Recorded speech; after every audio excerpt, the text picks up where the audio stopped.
కదా నీ కథ ముగింపులేనిదై సదా సాగదా. ఇదే కదా నీ కథ ముగింపులేనిదై సదా సాగదా. నీ కంటి రెప్పలంచున మనస్సు నిండి పొంగిన ఓ నీటి బిందువే కదా నువ్వెతుకుతున్న సంపద.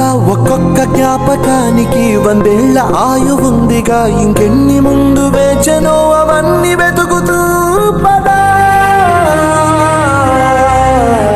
మనుష్యులందు నీ కథ మహర్షిలాగా సాగదా. మనుష్యులందు నీ కథ మహర్షిలాగా సాగదా.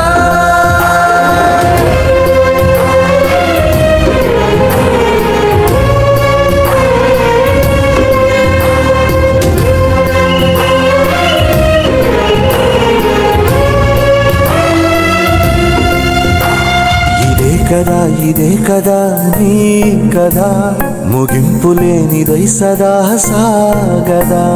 ఇదే కదా నీ కదా. ಇವತ್ತು ಮಿನಿಸ್ಟರ್ ಮತ್ತೆ ಪ್ರಯಾಣ ಚೀಫ್ ಮಿನಿಸ್ಟರ್ ಅಂತೇಳಿ ಯಾವ ರೀತಿಯಲ್ಲಿ ರಾಜ್ಯದಲ್ಲಿ ಆಯ್ಕೆ ಮಾಡ್ತಾರೋ ಅದೇ ರೀತಿ ಇವತ್ತು ನಮ್ಮ ಶಾಲೆಯಲ್ಲಿ ಕೂಡ ಏನಪ್ಪ ಅಂತಂದ್ರೆ ಹೆಡ್ ಬಾಯ್ ಹೆಡ್ ಗರ್ಲ್ ಆಮೇಲೆ Honorable Vice President of Gnanajyoti English Medium School, our esteemed guest of honor, Shri Vimal Gowda Sir, Secretary of Gnanajyoti English Medium School, respected principal, dedicated teachers, beloved parents, and dear students, good morning to one and all. It is my proud privilege to propose the vote of thanks on this memorable occasion of our investiture ceremony. First and foremost, I express